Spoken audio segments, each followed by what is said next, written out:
श्री गुरुभ्यो नमः। हरिः ओम्। ओम गं गुरुभ्यो नमः। ओम गं गणपतये नमः।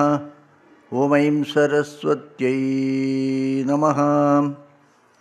ओम गणानां त्वा गणपतिगुं हवामहे कविं कवीनामुपमश्रवस्तमं ज्येष्ठराजं ब्रह्मणां ब्रह्मणस्पत आनशृण्वन्नोतिभिः सीदसादनम्। ओम श्री महागणपतये नमः। ओम नमः शिवाय गुरवे सच्चिदानन्दमूर्तये निष्प्रपञ्चाय शान्ताय निरालम्बाय तेजसे। ओम यस्यात्मभूतस्य गुरुप्रसादात् अहं विमुक्तोऽस्मि संसारबन्धात् सर्वोपदेष्टुः शिवानन्दमूर्तेः मृद्वाङ्घ्रियुग्मं प्रणतोऽस्मि नित्यं दयासिन्धुं दीनबन्धुं शास्त्रार्थबोधनपटुं मस्करीन्द्रवरं नौमि श्रीचिदानन्दसद्गुरुम्। ओम प्राणिनां दुःखहर्तारौ ज्ञानदौ भुवनमुक्तये शिवानन्दचिदानन्दौ आश्रये गुरुसत्तमो। ओम ओम नमो नारायणाय ओम नमो नारायणाय ओम नमो नारायणाय ओम नमो नारायणाय।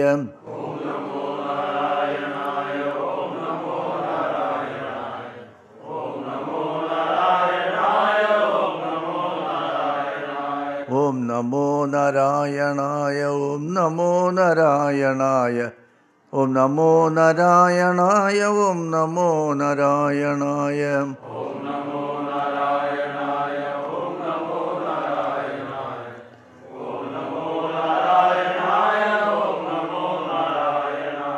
ओम नमो भगवते वासुदेवाय ओम नमो भगवते रामचंद्राय। ओम नमो भगवते वासुदेवाय ओम नमो भगवते रामचंद्राय। ओम नमो भगवते शिवानंदाय ओम नमो भगवते चिदानंदाय। ओम नमो भगवते शिवानंदाय।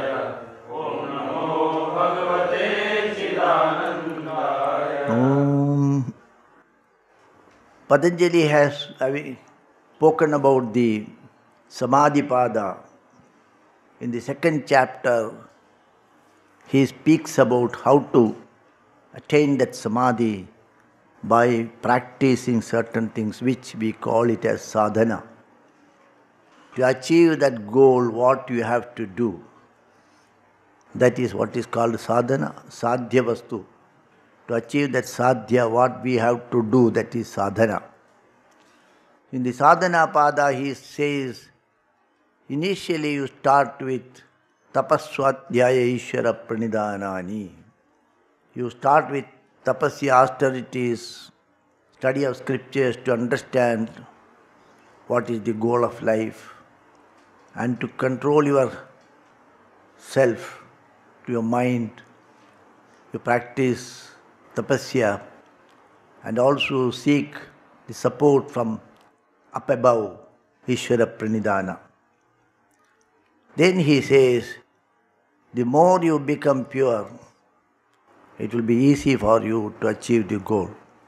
And the purity is achieved by the practice of the 8 limbs of the yoga. Yoganga anushthanat ashuchikshaye jnanadiptihi avivekakyate. By the practice of the yoga angas, impurities will be washed away and knowledge will dawn. Then he says, what are the yoga angas? Yama niyama asana pranayama pratyahara dharana dhyana samadhayo ashtau angani. Yama niyama asana pranayama pratyahara dharana dhyana samadhi are the 8 limbs. Then he explains what is yama. Yama are 5-fold.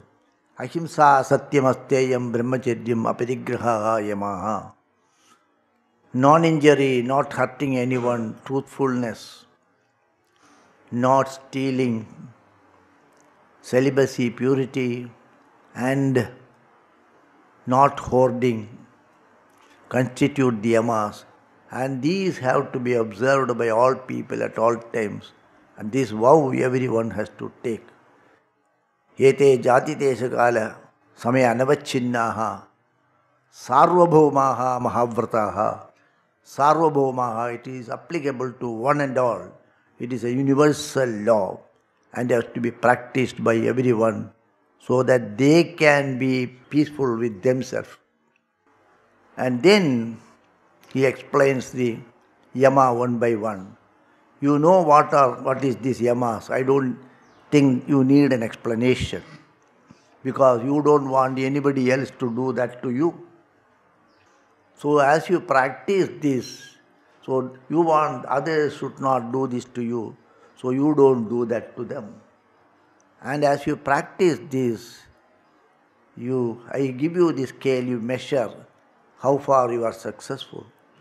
So in the case of ahimsa, he says, ahimsa pratisthayam tatsannido vairatyaga. Those who get established in ahimsa, in your presence there won't be enmity. The more and more you are peaceful with yourself, your nature becomes lovable, the whole world will love you. And you will be influencing the mind of the other persons. Then he speaks about the satya. I have covered that sutra, I think. Little more I will explain. Satya pratisthayam kriya phala ashrayatvam. If one is established in satya, his words will become true always. His words will become true. One who is established, if you speak truth alone, sometimes you say something, even if it is wrong, it becomes imperative on the elements, on the God to make your word true. All these years he has been telling truth. Somehow by a slip of tongue it has happened. I will make it all right. That he has told, so I will do it.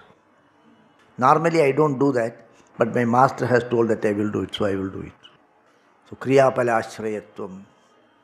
So it becomes like that. Yesterday I was mentioning that, talking to you on the Bhishma story. There are characters in the Puranas where in order to make their words true, the entire world has to change to make their word true. Gods have to change their words. The divine has to oblige you. I was mentioning yesterday that after the Mahabharata war, the Yudhishthira was a little confused. He saw that the damage the war has done. So many has been, women have been widowed, children have become orphaned. And then he was thinking, what is this?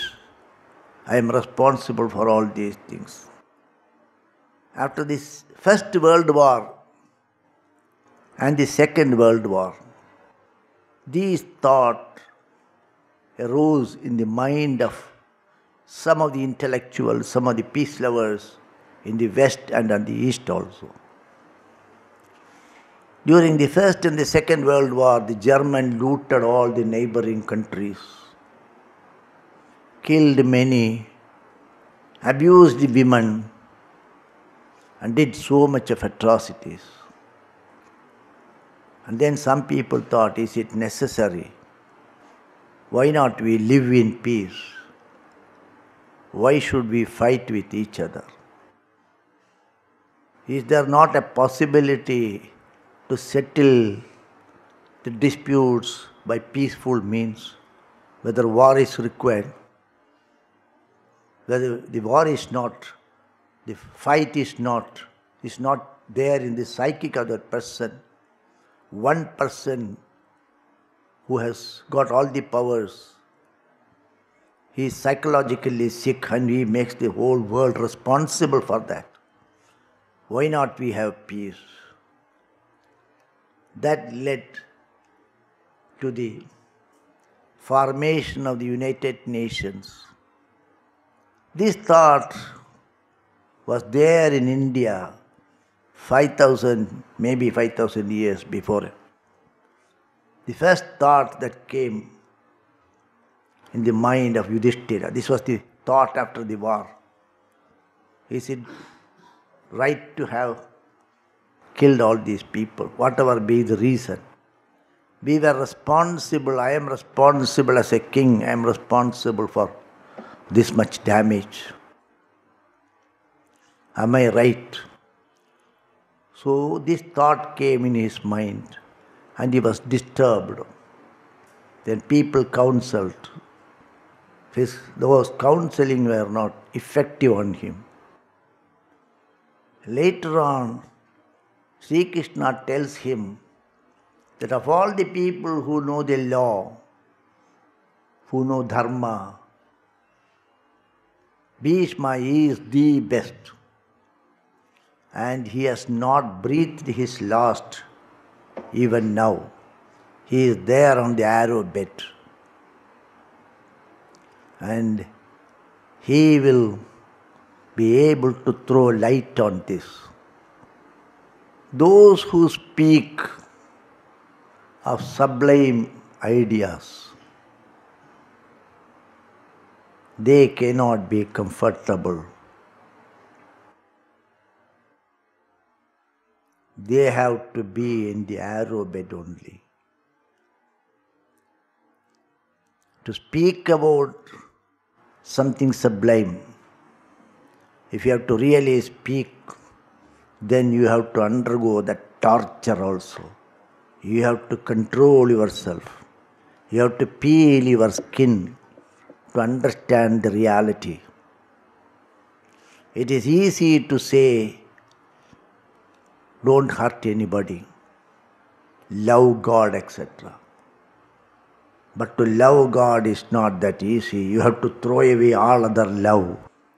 To love God to the exclusion of all other things is not that easy, my dear. It is a great tapasya.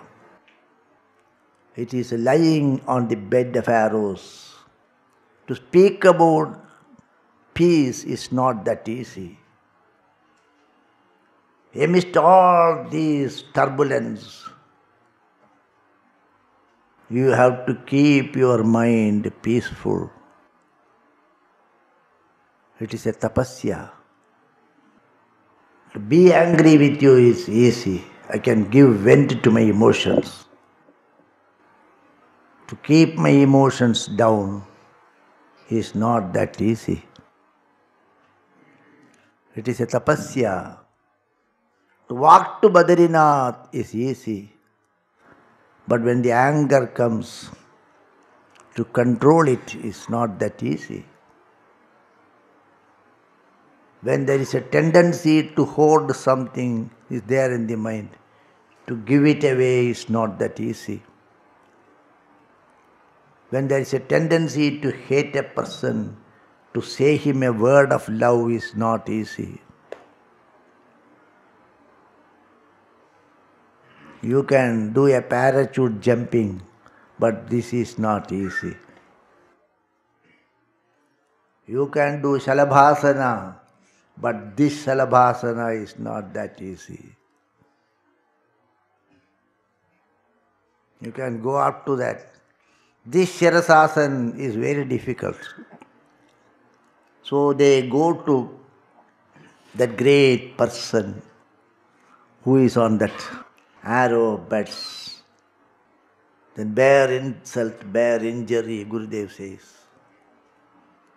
It's a great tapasya. So he was there. Those who are responsible to put him down on the arrows, they go to him to seek his advice.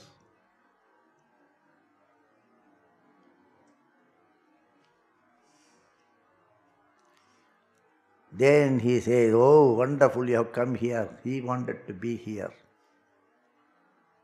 That Lord Krishna wanted to be here when I breathe my last. So he has brought you here, wonderful. Let him wait here until I satisfy all of you.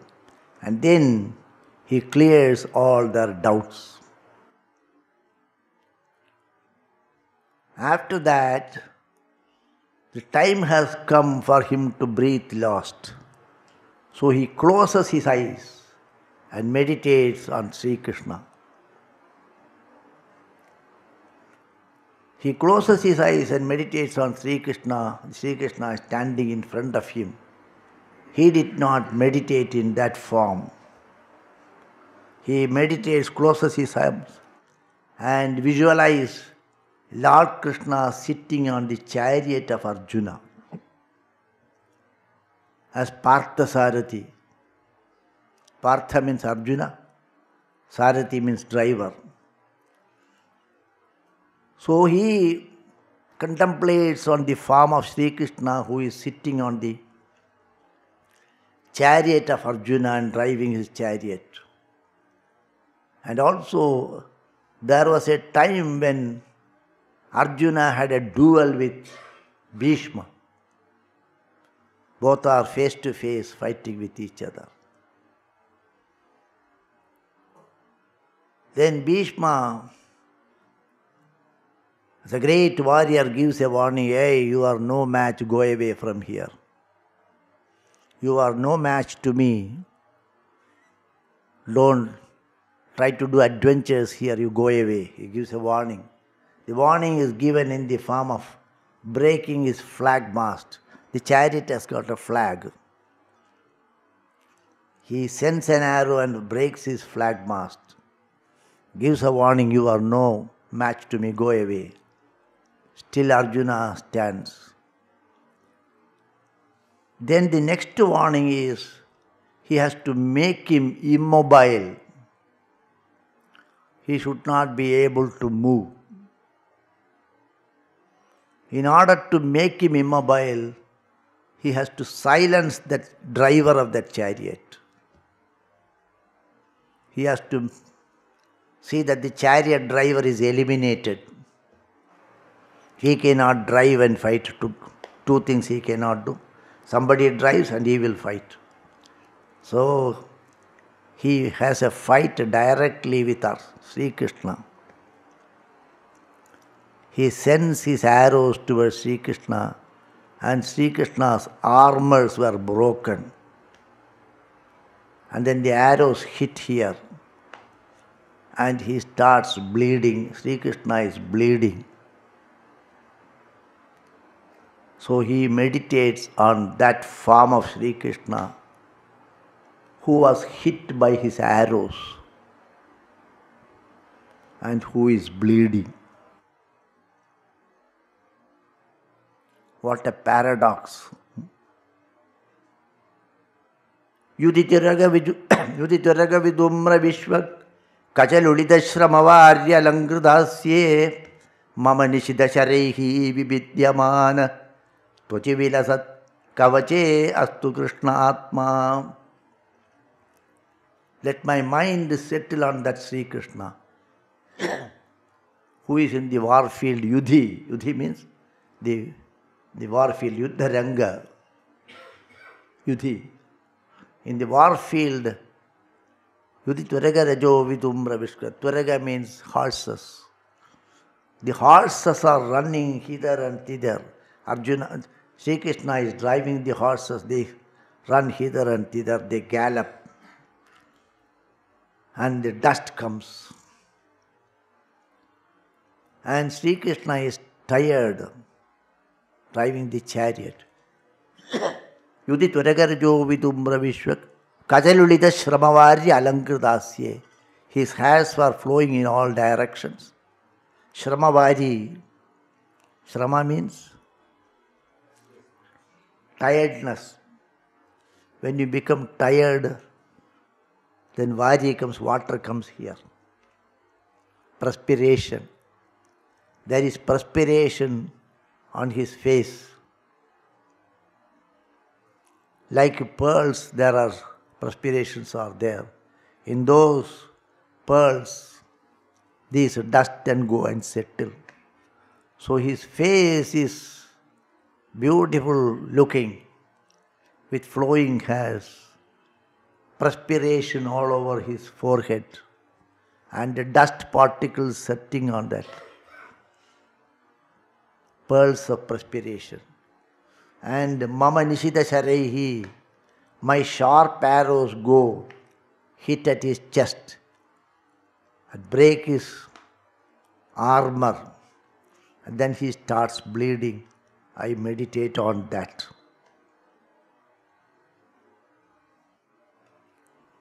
How many of you can think like this? Why do you glorify God? What qualification you have to glorify Him? You do all wrong things and keep glorifying Him?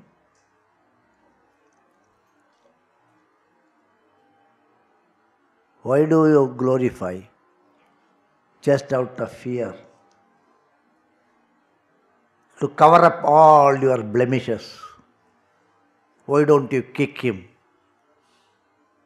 Why don't you kick your God? Why? Why are you not doing? Why do you go and glorify? Lip service you are doing. Here is a case, a man who makes the God to bleed and meditates on Him.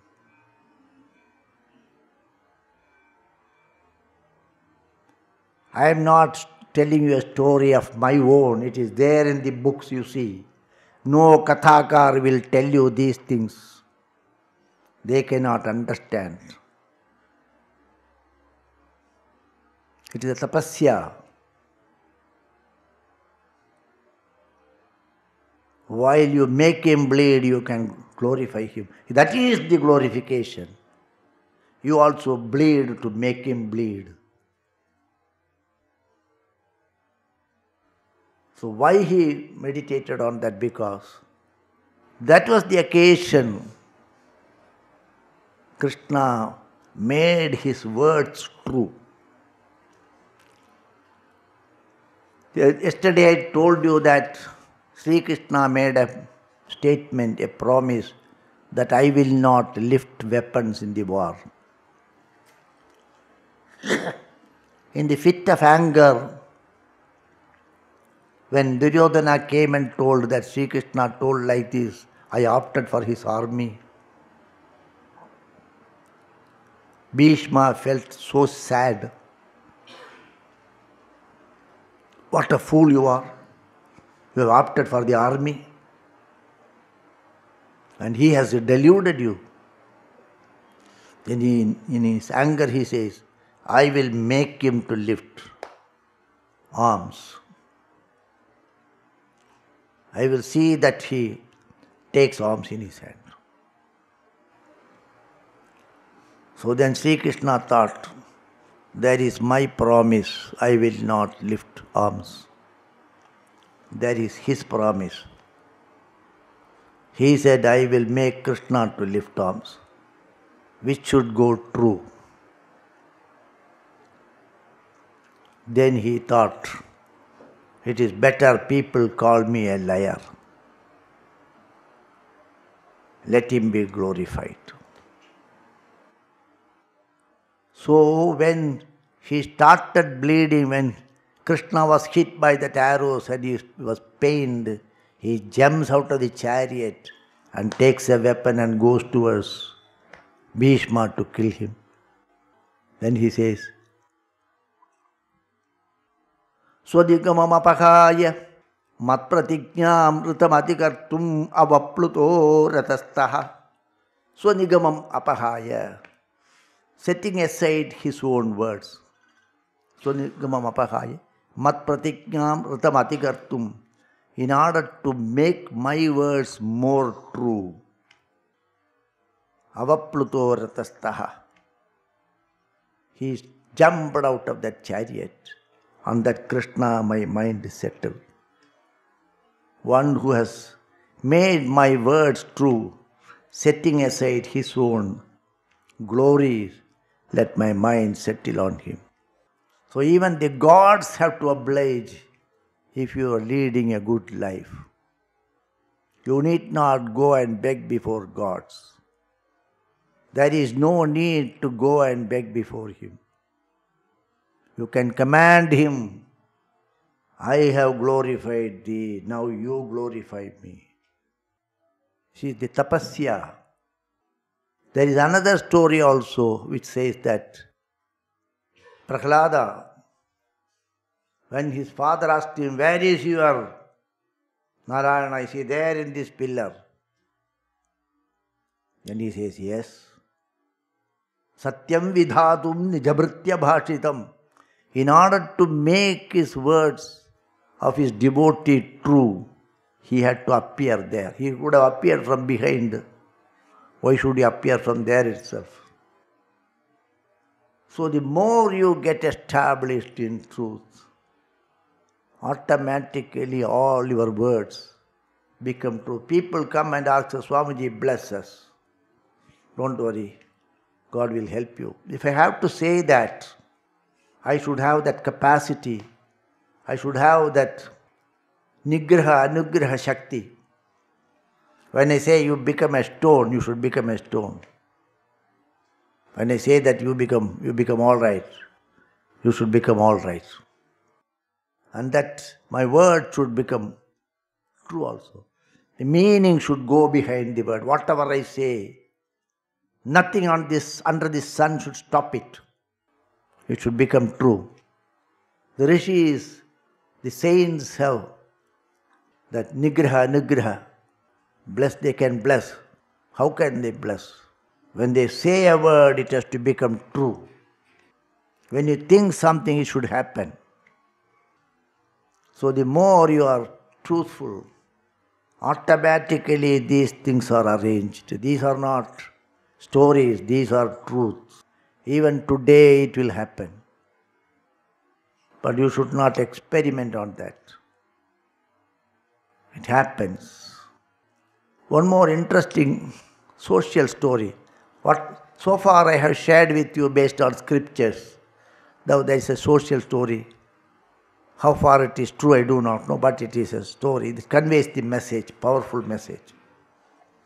You know that some time ago, Tulsidas lived here, who wrote the book, Ramcharitmanas. He is considered as a great saint.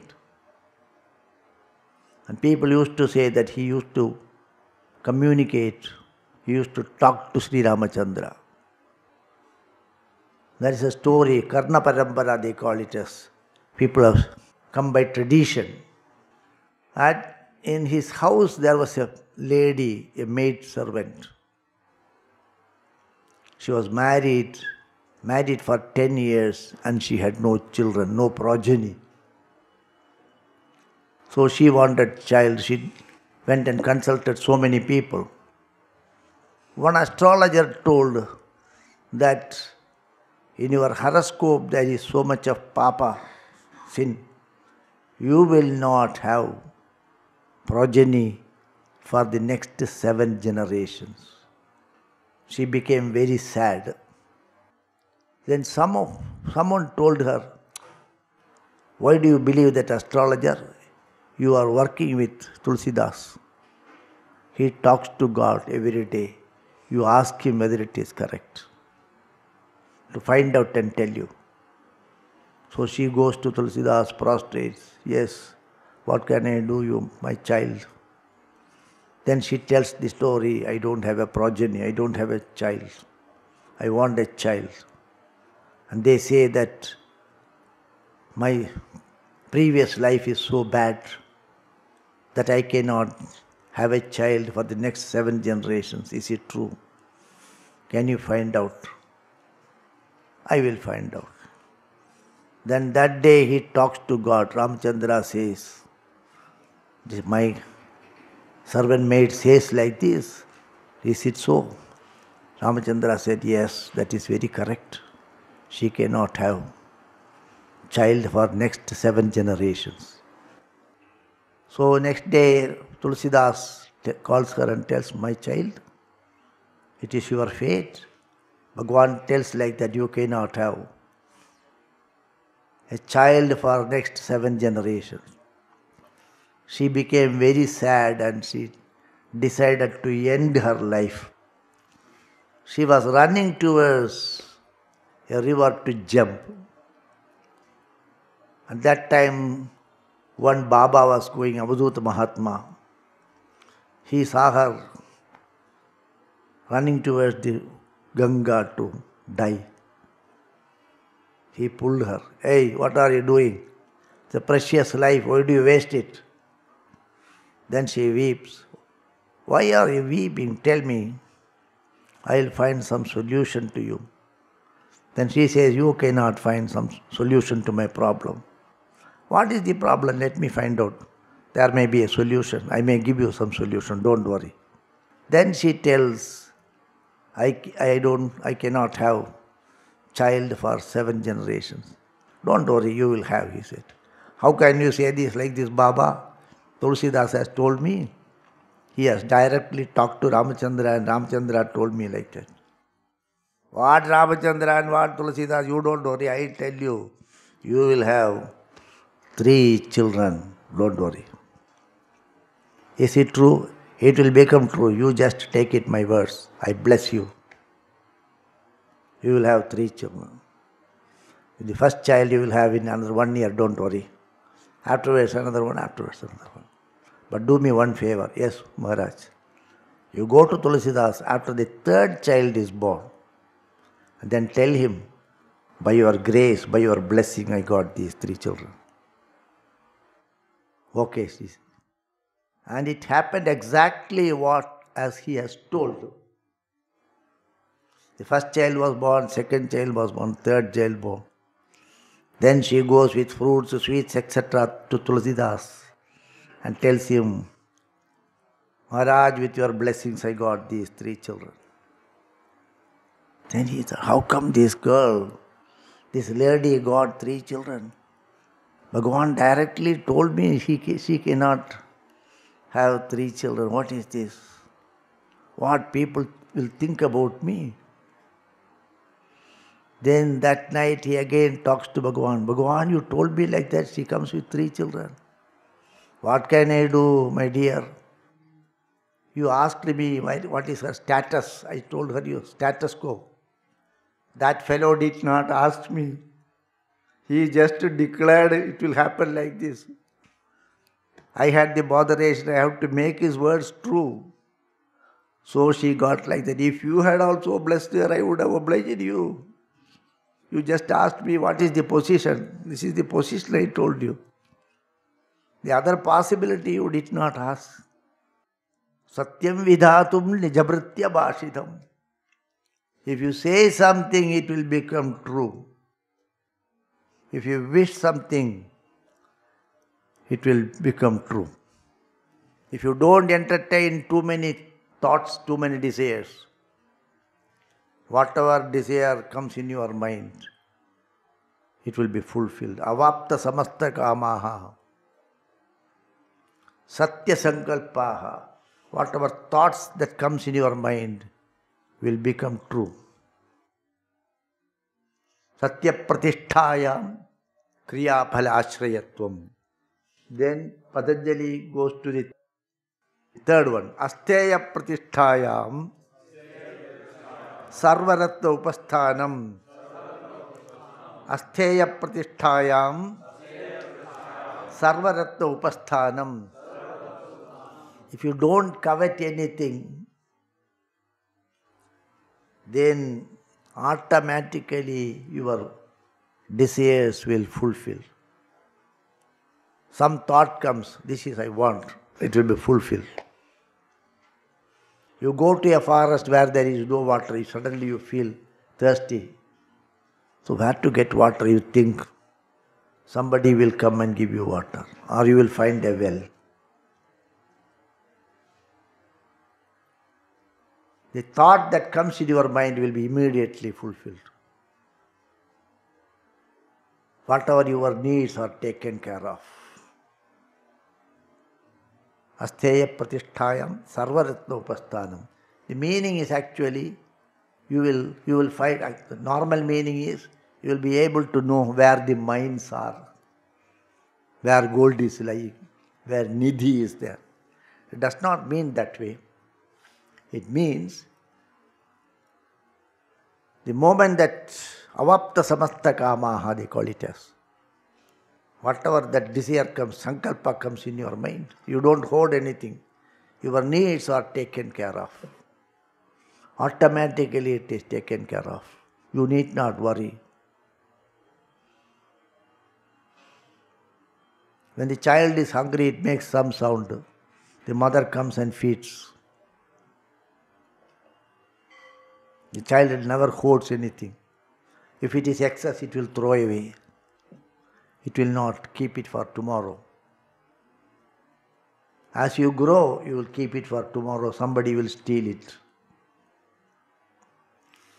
So, astheya, when you don't steal, then you don't covet, when there is no tendency into mind to grab anything, automatically all the needs are taken care of. What do you need? I don't need anything. Everything will be taken care of. Hari Om Tat Sat.